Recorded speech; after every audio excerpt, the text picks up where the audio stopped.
எல்லோருக்கும் வணக்கம். இன்னைக்கு நம்ம பார்க்கக்கூடிய சப்ஜெக்ட், இந்த பிரச்சனைக்கு என்ன தீர்வு. ஒரு ஆத்மா கூப்பிட்டுருந்தாங்க.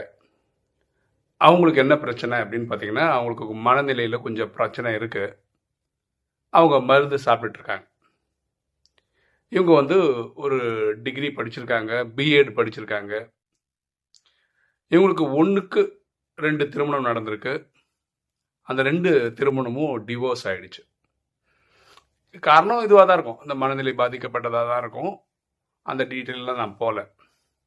ஓகேவா? இப்போ இவங்கள பார்த்துக்கிறது இவங்களுடைய அண்ணன் பார்த்துக்கிறார். இவங்க என்ன கேட்குறாங்கன்னா, எனக்கு இப்போ நம்ம வீடியோ கொஞ்சம் பார்க்குறாங்க, என்னுடைய ப்ராப்ளத்துக்கு ஒரு சொல்யூஷன் கிடைக்குமா? அதாவது இனியும் இவங்க 100க்கு 100 சரியாகி இனி ஒரு திருமணம் பண்ணி ஒரு நல்ல வாழ்க்கை வாழணும், இதுதான் அவங்களுடைய மனசில் இருக்கிற எண்ணம். இது வாய்ப்பு இருக்கா அப்படின்னு கேட்டிருந்தாங்க. அவங்களுக்கான விடை தான் இந்த வீடியோ. பாருங்களேன், நமக்கு ராஜயோகம் வந்ததுக்கு அப்புறம் நல்லா தெரியும், நம்மலாம் ஒரு உயிர், உருவத்தின் மத்தியிலேருந்து அவங்களுக்கு கிடைச்ச உடலை நம்ம இயக்கிட்டு இருக்கோம். ஓகேவா? ஸோ நம்ம இந்த ராஜயோகம் வர்றதுக்கு முன்னாடி என்ன தெரியாது அப்படின்னு பார்த்தீங்கன்னா, இந்த மனசு எங்கே இருக்கு உடம்புல அப்படின்னு தெரியாது.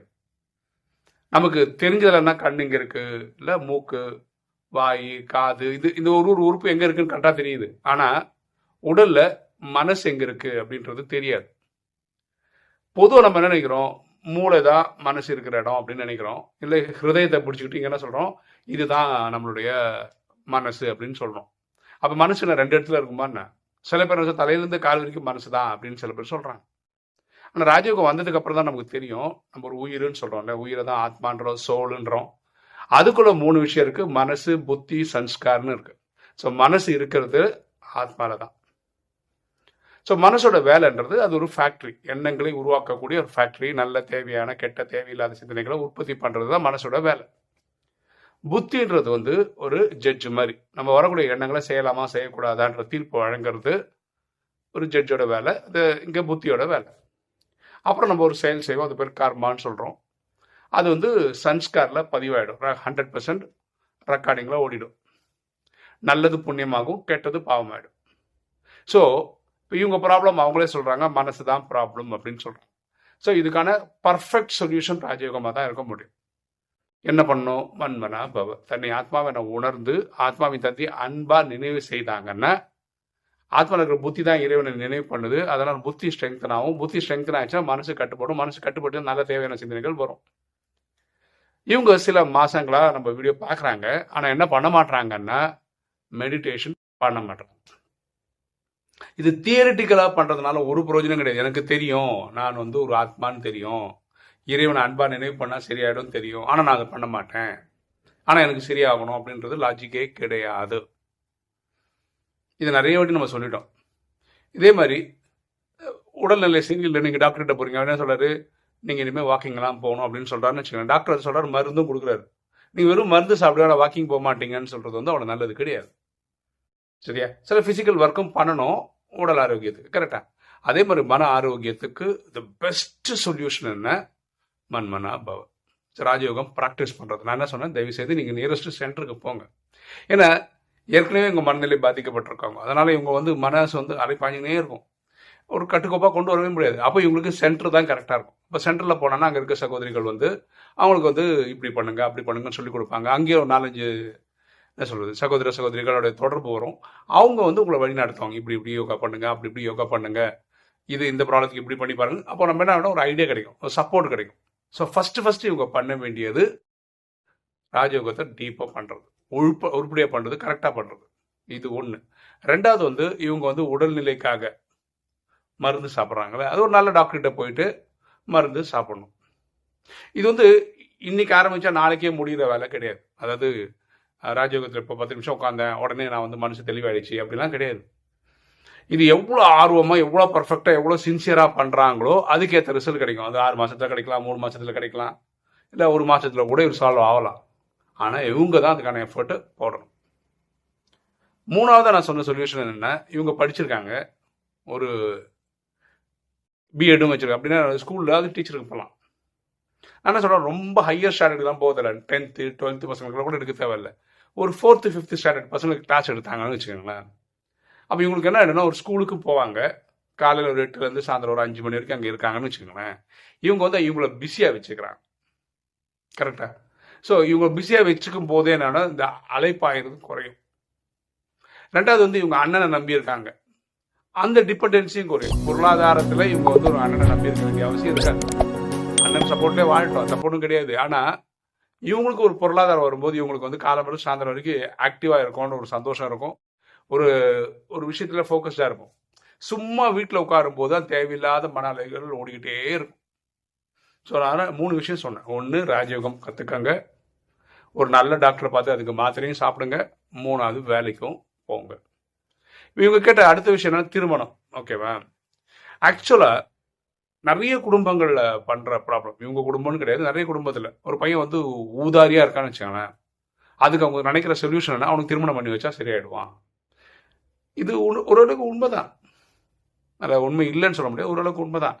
ஆனால் ஒரு பொண்ணோட வாழ்க்கை சில டைம் போகிறதுக்கு வாய்ப்பு இருக்குது. ஒரு 10 கேஸ் இப்படி இருக்குன்னு வச்சுக்கோங்களேன், 10 ஊதாரிகளை கொண்டு போய் கல்யாணம் பண்ணி வச்சிங்கன்னு வச்சுக்கோங்களேன், 10 பேரில் ஒரு 2 பேர் உருப்பிட்டுருவான், பாக்கி 8 பேரோட கதை பிரச்சனை தான். அப்போ அந்த பொண்ணுங்களோட வாழ்க்கை என்ன ஆகுது?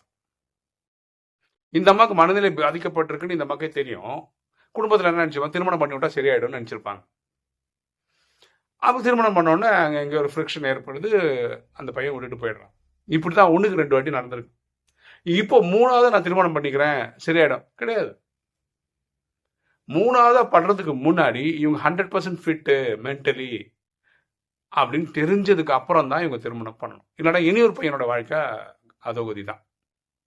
இது என்ன விஷயம்னா, இவங்க 2 விஷயத்துலேயே 2 சமயம் கல்யாணம் ஆகும் போதும் அந்த பையன் வீட்டில் இந்த விஷயங்கள்லாம் சொல்லியிருக்க மாட்டாங்க, இந்த மனநிலை பாதிக்கப்பட்ட விஷயம் சொல்லியிருக்க மாட்டாங்க.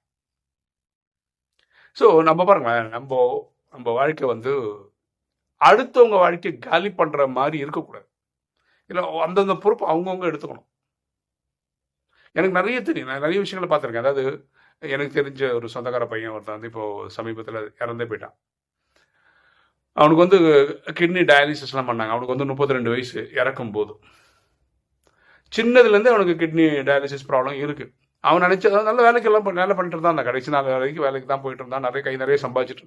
ஆனால் அவன் உடல்நிலை அவனுக்கு நல்லா தெரியும், இது வந்து என்னைக்கு வேணால் நம்மளை வச்சு செஞ்சிடும்னு அவனுக்கு தெரியும். அதனால அவன் என்ன பண்ண, திருமணமே பண்ணிக்கல. இவன் நினச்சா ஒரு 27 வயசில் கல்யாணம் பண்ணியிருந்துருக்கலாம், 32 வயசில் போகும்போது போயிருப்பான். 5 வருஷத்தில் என்ன ஆயிருக்கும், கையில் குழந்தை கொடுத்துட்டு அந்த பொண்ணை விதவி ஆக்கிட்டு போயிருப்பான். கரெக்டாக? அவன் அந்த தப்பை பண்ணலை. ஏன் பண்ணலை? அவனுக்கு அவன் உடல் ஆரோக்கியத்தை பற்றி தெரியும். புரியுதுங்களா? ஸோ நம்ம இந்த பூமியில் யாருக்காவது உதவியாக இருக்குமா அப்படின்னு நினச்சி தான் வாழணுமே தவிர, எப்படி நம்ம 4 பேருக்கு உபத்திரவமாக இருப்போம் அப்படின்னு நினைக்கிறது கரெக்டு கிடையாது. ஓகே, ஒரு பொண்ணுக்கு குடும்பத்தில் சப்போர்ட் தேவை தான். இதுக்கு என்ன பண்ணியிருக்கணும், உடல்நிலை ஆக்சுவலாக நான் ரொம்ப சந்தோஷப்படுற ஒரு விஷயம் என்னென்னா, இவங்க ஃபோனில் பேசும்போது ரொம்ப கிளியராக பேசுகிறாங்க. இந்த ரியலாகவே இவங்க மனநிலை பாதிக்கப்பட்டிருக்குன்னு என்கிட்ட சொல்லலைன்னா, இவங்களுக்கு வந்து அந்த மாதிரி நமக்கு சந்தேகமே வராது. அப்படின்னா என்ன, இவங்க சாப்பிட்ற மருந்துலேயே இவங்களுக்கு ஒரு பெரிய மாற்றங்கள் இருக்குது அப்படின்னு தெரிஞ்சுக்கிட்டேன். அப்படின்னா என்ன, இவங்க 90% நல்லா இருக்காங்கன்னு தான் தோணுது. ஒரு 10% தான் ஏதோ ஒரு ப்ராப்ளம் இருக்கலாம். அந்த 10% நீங்கள் யோகா பண்ணும்போது நான் டக்குன்னு சரியாயிடும். ஸோ தயவு செய்து மெடிடேஷன் பண்ணுங்க அப்படின்னு சொல்லியிருக்கேன். மாத்திரை ஒரு சைடு சாப்பிட்டுக்கங்கன்னு சொல்லியிருக்கேன். வேலைக்கு போங்கன்னு சொல்லியிருக்கேன். இப்போ வீடியோ பார்க்குற நீங்கள் சொல்ல வேண்டியது என்னென்னா, இந்த ஆத்மாவுக்கு வேறு ஏதாவது சொல்யூஷன் கொடுக்கலாமா, வேறு ஏதாவது ஐடியா உங்ககிட்ட இருக்கா, நம்ம டிஸ்கஸ் பண்ணாத வேற ஒரு ஐடியா, ஆனால் இது பண்ணால் நல்லா ஆகிடும் அப்படின்ட்டு உங்களுக்கு தோணுச்சுன்னா கமெண்ட் செக்ஷனில் போடுங்க. எல்லாருக்கும் யூஸ்ஃபுல்லாக இருக்கும். ஒரு சின்ன தகவல், சில தினங்களுக்கு முன்னாடி ஒரு வீடியோ போட்டிருந்தேன், மனைவி என்னும் உறவு அப்படின்னு ஒரு வீடியோ போட்டிருந்தேன். ரொம்ப நாளுக்கு அப்புறம் ஒரு வீடியோ வந்து நல்ல வியூ போனது.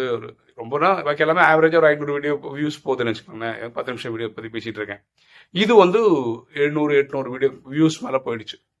எனக்கு ரொம்ப சந்தோஷம் தர விஷயம் என்னென்னா, அந்த வீடியோவை பொறுத்த வரைக்கும் பொதுவாக ஒரு வீடியோ போட்டோன்னா ஒரு 40-50 கமெண்ட்ஸ் வந்துடும். ஓகேவா? இதுக்கு கமெண்ட்ஸ் வந்து நிறைய வந்தது, புதிய ஐடியிலேருந்து வந்தது. அதாவது இப்படிப்பட்டவங்க இது வரைக்கும் கமெண்ட்டே போட்டது கிடையாது. அப்படி ஒரு எப்படி பார்த்தாலும் ஒரு 20-30 கமெண்ட்ஸ். இந்த ஐடியெல்லாம் யாருன்னே தெரியாது. அப்போ இவங்க பார்க்குறாங்கன்னு தெரியுது, யாரோ பார்க்குறாங்க, ஆனால் இது வரைக்கும் கமெண்ட்டே போடலை. அப்படின்னா என்ன, சில பேர் வீடியோ பார்க்குறாங்க, எல்லா வீடியோ பார்த்தா கூட எல்லா வீடியோலும் கமெண்ட்டே போட மாட்டாங்க. சில வீடியோ பார்க்கும்போது இதுக்கு கமெண்ட் போட்டிருக்கணும்னு நினைக்கிறாங்க, கமெண்ட் போடுறாங்க. எனக்கு அது வரைக்கும் ரொம்ப சந்தோஷம். ஸோ நிறைய பேர் பார்க்குறாங்க, ஆனால் நிறைய பேர் அதில் கமெண்ட்டும் போட மாட்டாங்க. அதே மாதிரி பார்த்தீங்கன்னா நம்ம 7 வருஷமாக யூடியூப்ல இருக்கோம்னு சொல்லிட்டே இருக்கோம். 7 வருஷமா வீடியோ பார்த்துருப்பாங்க. ஆனால் ஒரு வாட்டி கூட நம்ம ஃபோன் பண்ணி கூப்பிட்டு சொல்லிக்க மாட்டாங்க. தினசரி கூட பார்ப்பாங்களா? அவங்க என்னைக்காவது ஒரு நாள் ஏதோ ஒரு இஷ்யூ வரும்போது சொல்லுவாங்க, நான் வந்து 7 வருஷமா பார்த்துட்டு இருக்கேன், ஒரு நாள் கூட உங்களை டிஸ்டர்ப் பண்ணது கிடையாது. கமெண்ட் செக்ஷனில் கமெண்ட்டும் போட மாட்டாங்க. ஆனால் என்னைக்காவது ஒரு நாள் கூப்பிடும்போது நமக்கு தெரியும் போது ரொம்ப சந்தோஷமா இருக்கும். பரவாயில்ல, இவ்வளோ நாள் ஒழுங்காக பார்க்குறாங்க, ஒழுங்காக ஃபாலோ பண்ண நினைக்கும் போது ரொம்ப சந்தோஷமா இருக்கும். ஸோ அந்த வீடியோவில் வந்த கமெண்ட்ஸ் எனக்கு ரொம்ப பிடிச்சிருந்தது. அதாவது புதிய புதிய ஐடியிலேருந்து கமெண்ட்ஸ் வந்தது. எனக்கு வந்து ஒரு ஊக்கம் உற்சாகம் தந்திருக்கு யூடியூப் வீடியோ போடுறது. ஓகே, இன்னைக்கு வீடியோ உங்களுக்கு பிடிச்சிருன்னு நினைக்கிறேன். பட் லைக் பண்ணுங்கள், சப்ஸ்கிரைப் பண்ணுங்கள், ஃப்ரெண்ட்ஸ் சொல்லுங்கள், ஷேர் பண்ணுங்கள், கமெண்ட்ஸ் போடுங்க. தேங்க்யூ.